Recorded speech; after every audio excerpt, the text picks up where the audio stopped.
राधे राधे महाराज जी मुझ में आत्मविश्वास की कमी है। महाराज जी अगर मुझे कोई एक बात सुनाता है तो मैं उसे 4 बात सुना देती हूँ और बहुत सोचती हूँ, फिर मन अशांत हो जाता है। फिर महाराज जी बहुत जिद्दी स्वभाव के हो गए हूँ कि मन इधर उधर विचलित करता ये रहता है। जितने भी हमारे अंदर मलिनताएं हैं वो भगवान से विमुख होने के कारण हैं। अगर हम भगवान के सन्मुख होकर भगवान का यशोगान सुने, भगवान का नाम कीर्तन करें, भगवान की आराधना करें, तो हमारे अंदर दिव्य दैवी सद्गुण आ जाए। ये दैवी संपदा है कि कोई हमें गाली दे और मुस्कुरा के चले जाए। ये साधारण क्षमता थोड़ी है। सामने वाला हमें गाली दे रहा, मुस्कुरा के चले गए, ये दैवी संपदा है, ये भागवतिक सद्गुण है। ये कोई छोटी मोटी बात थोड़ी है। सामने वाले ने गाली दिया, हमने 4 गाली दे दिया, है तो संसारिकता है। तो हमारे अंदर जो संसारिकता है उसको दूर करने के लिए हमें भगवान की शरण में जाना होगा, भगवान की आराधना करनी होगी, भगवान की लीला कथा सुननी होगी, भगवान की लीला कथा का गायन करना होगा। घर में बैठकर 1 अध्याय रोज गीता भागवत का गायन करो, देखो आपकी बुद्धि शुद्ध होती है कि नहीं, आप में क्षमता आती है कि नहीं। अब देखो टीवी के सीरियल और मनमानी आचरण किए जाए और फिर सोचा जाए कि हम दैवी संपदा धारण करें, तो असंभव है। राधे राधे महाराज जी मोह अहंकार और माया का लालच के कारण बहुत सी गलतियां हुई हैं जीवन में। अब बहुत पछतावा होता है, कैसे अपने आप को इससे मुक्त करूं प्रभु। अगर पछतावा होता है तो मुक्त होने में देर नहीं लगेगी, लेकिन वास्तविक पछतावा हो तब ना। पछतावा वो कि हृदय जल रहा है, अब खाना अच्छा नहीं लगता, पानी अच्छा नहीं लगता, रात दिन एक जलन पैदा हो रही मेरे से ऐसा, तो वही पश्चाताप ही उसको भस्म कर देगा। और होता है, रात को सो नहीं पाती, अंदर से चिंता होती है, क्यों हो गया, कैसे हो गया। हाँ, तो ये पश्चाताप ही उस जो भी मलिनता है उसका नाश कर देगी। और खूब भगवान का नाम जप करो। नाम जप करते हो, अधिक से अधिक भगवान का नाम जप करो। नाम जप से ही कलयुग में भगवत प्राप्ति है।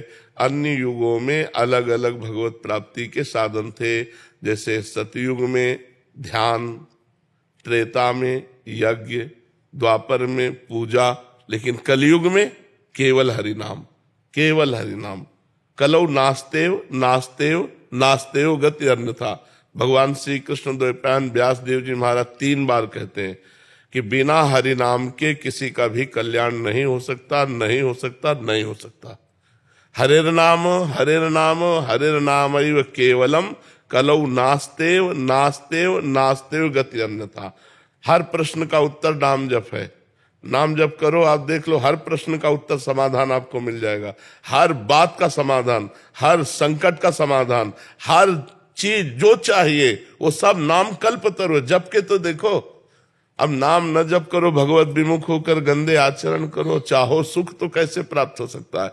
सुख सिंधु भगवान से विमुख होकर किसी को सुख मिला है? इस मलिन माया के भोगों में कहीं सुख है? जितने भोगे सब हाथ मलते रह गए और यहाँ से चले गए। मनुष्य जीवन का जो परम लाभ है वो है परोपकार करो और नाम जप करो। अगर 4 रोटी भगवान ने दिया है तो 1 रोटी अपनी 4 में से निकालो, पशु पक्षियों को बांट दो, भक्त को पवा दो, किसी गाय को दे दो, किसी वैष्णव को दे दो, और अपना पेट पालो। 3 रोटी से पूरे परिवार का ऐसे चला जाता है गृहस्थी में। अगर हमारे पास 4 रोटी है तो 3 में पूरा परिवार पाते हैं, 1 रोटी दूसरे को देते हैं और खूब नाम जप करते हैं, देखो आनंद आ जाए। लेकिन आज का मानो दूसरे की चारों अपहरण करके स्वयं सुखी होना चाहता है, उसको भूखा रखना चाहता है। दूसरे को छीन झपट करके, बेईमानी करके, घूसखोरी करके वो सुखी होना चाहता है। कैसे हो सकता है? अधर्मी कभी सुखी नहीं हो सकता। और धार्मिक सदैव सुख को प्राप्त होगा। वर्तमान में दुख ही देख करके उसको ये सोचो कि ये धर्म करता है, दुख भोगता है, तो धर्म का परिणाम दुख है क्या? नहीं, ये वर्तमान का नहीं, ये पूर्व का किया हुआ कर्म है। वर्तमान का जो धर्म है उसे जय और सुख को प्राप्त कराए। महाराज जी 1.5 साल से मैं वहाँ सुन रही थी और आपके दर्शन और प्यार खींच के ले आया। अब मेरी गलतियां माफ कर दो, मेरे को बख्श दो। मैं खूब नाम जप करो, खूब नाम जप।